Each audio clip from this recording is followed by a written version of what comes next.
Alright, so this was in February 2022. I had just moved to a new city after breaking up with my long-term girlfriend. I was feeling pretty lonely, and like a lot of people do, I downloaded Tinder. I figured it couldn't hurt to meet some new people. After a few days of swiping, I matched with a girl named Cathy. She seemed cool, pretty, funny, had this sarcastic sense of humor that I liked. We talked for about a week before we decided to meet up. She suggested we go for drinks at a bar near my apartment. It was this quiet, low-key place. Perfect for a first date, I thought. The day came, and I was nervous, but excited. I got there early, grabbed a table, and texted Cathy to let her know where I was sitting. She replied saying she was running a little late, but would be there soon. Nothing unusual, right? About 20 minutes passed, and Cathy still hadn't shown up. I was getting a little antsy, but I ordered a drink to kill time. Then my phone buzzed. It was Cathy again, saying she was almost there and apologizing for the delay. So I waited, scrolling through my phone, watching people come and go from the bar, but no sign of her. Another 15 minutes passed and I got another text. But this time, it wasn't from Cathy. It was from an unknown number. The message said, "She's not coming. Leave now." At first, I thought it was a joke. Maybe one of my friends messing with me. I ignored it and sent Cathy another message, asking if everything was okay. No response. Another minute later, my phone buzzed again. The same number. "I'm not kidding. Get out of there. Now." That's when I started to feel uneasy. I looked around the bar, scanning the faces of the other people there. No one looked suspicious. Just a few couples, some people drinking alone. But something about the texts made my skin crawl. I replied asking who they were and what was going on. But instead of a text, my phone rang. It was the same unknown number. I hesitated but answered it. At first, there was just static on the other end. Then a deep, distorted voice said, "Get up and leave the bar. Someone is watching you." My heart started pounding. I stood up, threw some cash on the table and left without waiting for a response. As soon as I stepped outside, I felt the cold February air hit my face, but it didn't calm me down. I looked around. There were a few people walking by, but none of them seemed to be paying attention to me. I walked quickly to my car, constantly checking behind me, but no one seemed to be following. As I was about to get in, I got one final text from the unknown number. "Good choice." I never heard from Cathy again. Her Tinder profile disappeared the next day, and the unknown number stopped messaging me. I never figured out who was sending those texts or what would have happened if I stayed in that bar, but something tells me that whoever it was, they were serious. That night, I deleted Tinder and never looked back. Sometimes I still wonder what kind of situation I narrowly avoided, but I'm just glad I'll never know.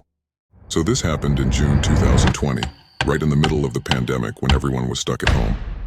I was single, bored, and looking for some connection, so I decided to give online dating a shot. I ended up matching with this girl named Sarah on Hinge. Her pictures were beautiful, long dark hair, blue eyes, and she seemed really down to earth based on her profile. We hit it off instantly. Her messages were thoughtful, and she seemed genuinely interested in getting to know me. After a couple of weeks of texting back and forth, we decided to take the next step and meet up. But it was still the pandemic, so we agreed to do something low-key. Sarah suggested we meet at her place to watch a movie. I was a little hesitant, having never met her in person before, but she seemed cool, and we'd been talking for weeks, so I figured, why not? The night came, and I headed to her apartment. She lived in this older building, a bit run down, but nothing too alarming. When I got to her door, she opened it, and honestly, she looked even better in person. We made small talk. She offered me a drink, and we settled in to watch a movie. Everything was fine at first, but about halfway through, things took a weird turn. Sarah started acting off.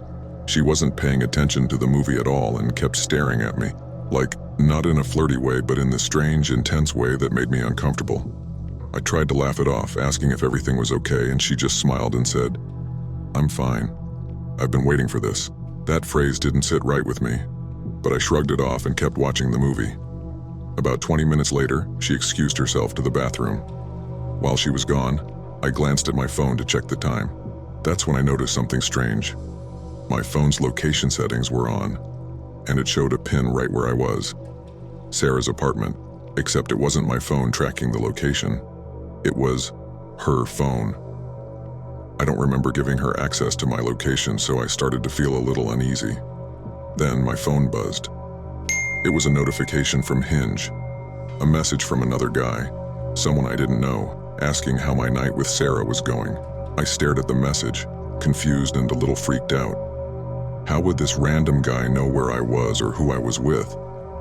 Before I could process it, Sarah came back from the bathroom, but her whole demeanor had changed.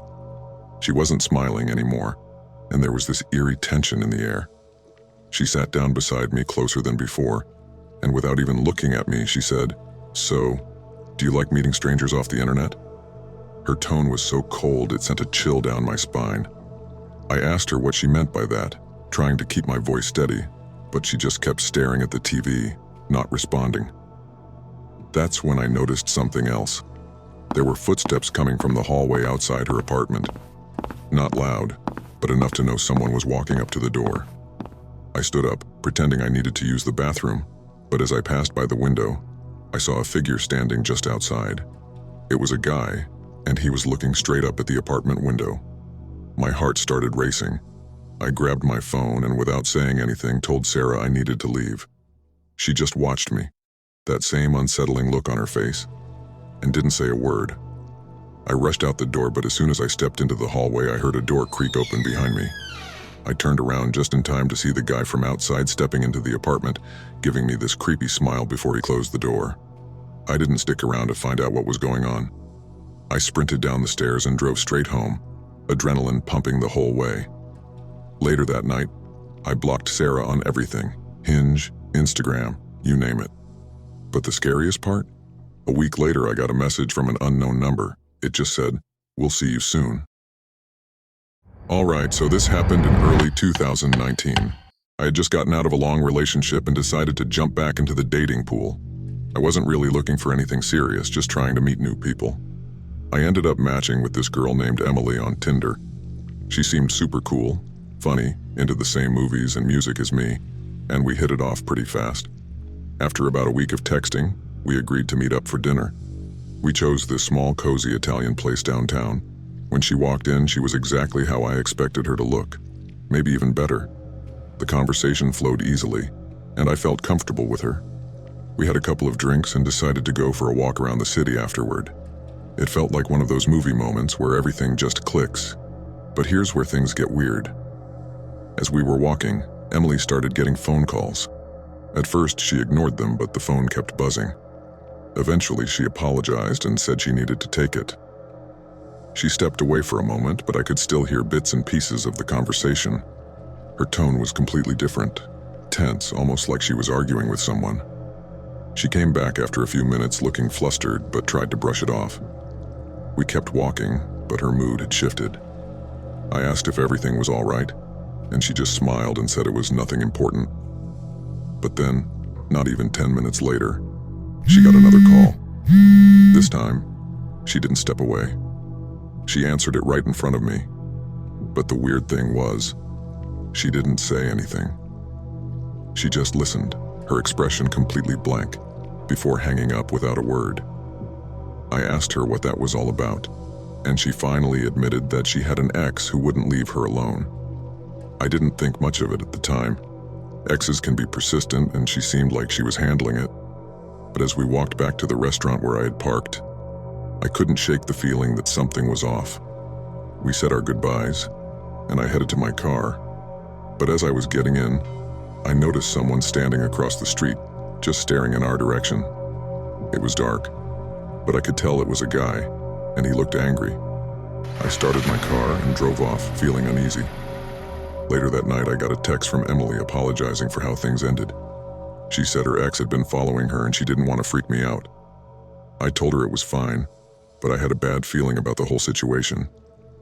I decided to do a little digging, and after scrolling through some mutual friends on social media, I found something disturbing.